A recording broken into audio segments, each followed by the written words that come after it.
Hey guys, what's up? Welcome to Let's Talk United. Today's just a review on last night's game against Arsenal.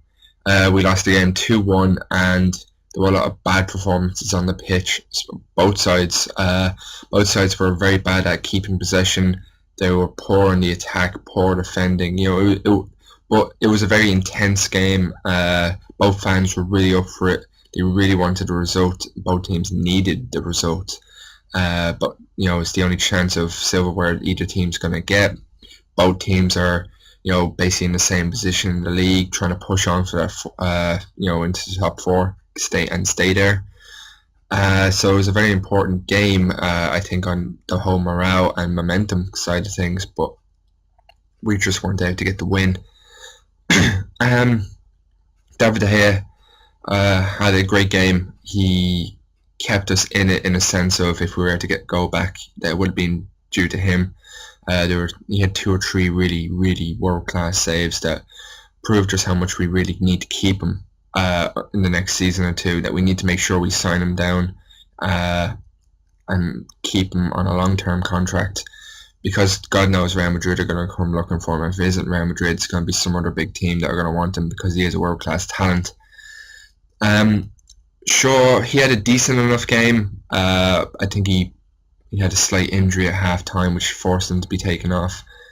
Rojo was decent. A rash tackle on Santi Cazorla, and while it was a rough tackle, I was glad to see it because it showed that there was some there was some motivation from at least one or two players. Rojo, every game he puts his all out there. He makes one or two mistakes, but he does do a lot better than our other centre backs. He's strong, he's physical, he's up for the games, and we really do need someone to come in beside him and help him out with that, because almost I think it's just Rojo, Rooney, and maybe Ashley Young, but every other player on the pitch doesn't really seem to be giving that much to the game and to the team performance. Smalling, Smalling, he wasn't too great. Jones, when he came on, he wasn't too great either. Telling Valencia to pass it back. Valencia, who had a very bad game defensively.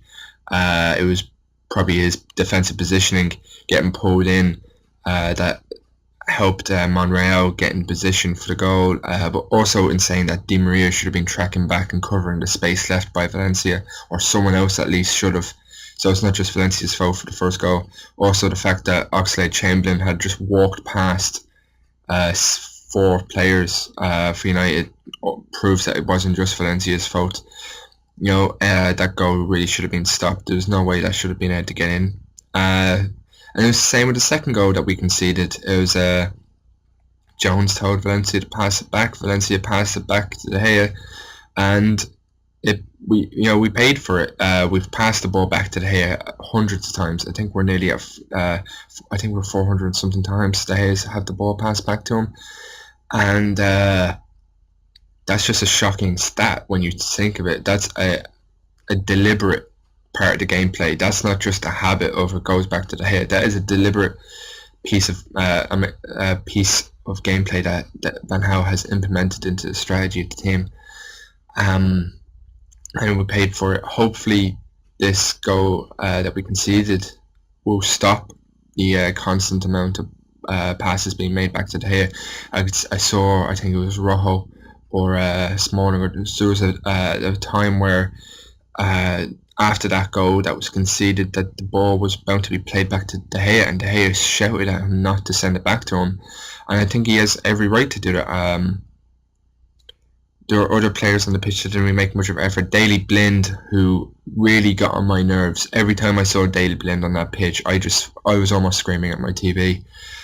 He was so poor. He was so slow, so lethargic, just barely moving. And when he had to track back or run after a player, he just had no legs on him. And yes, he's not the fastest of players.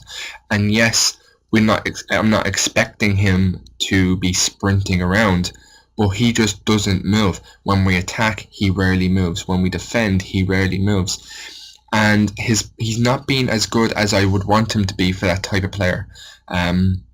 He's a very deep lying playmaker, and it's kind of like he controls the tempo kind of thing. And when you think of players like that, you think of the Pirlos, the Chabis, the Postcodes. And the thing with them is they are extremely consistent. They will make every pass or nearly every pass, especially if it's a short pass, and even on the difficult long balls that they put in, they will make them most of the time or get them in the direction of the player at least. Too many times this season, and especially against Arsenal, he would put a sideways pass in and it wouldn't make it. Either the ball didn't have enough power behind it and it was getting caught, it was getting intercepted by an on-running player. But a lot of the times this is happening this season with Daley Blind, and he's not used to the physicality of the game of the Premier League either. Too many times when players are rushing him, he's not agile enough to get the ball away or to give it to a player without panicking or just getting flustered or getting pushed off the ball and the opposition because of where Daley Blind plays. He plays literally just in front of the back four, not like a typical central defensive midfielder where they're just a bit ahead. No, he plays right in front of the back four. Sometimes ends up slipping in between the two centre backs. And if he gives away the ball there, the opposition is in a great opportunity to score, and too many times this season has that happened, and the Hayes saved us a lot of times, or we got lucky from them, the strikers not doing that well.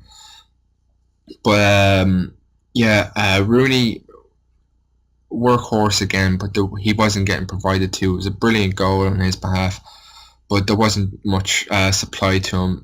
He wasn't really in the game that much because of it. Di Maria had a really good game, I feel, in the first half anyway, where he was making runs, making crosses. He seemed a lot more confident, especially against a less physical side.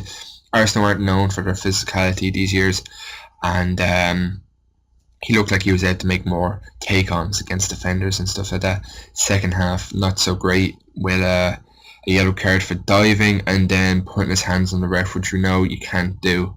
And he got a straight red for it, and we are really going to miss him. Hopefully he won't be out too long from it, and there's no repercussions on it, because we really do need him in these upcoming games.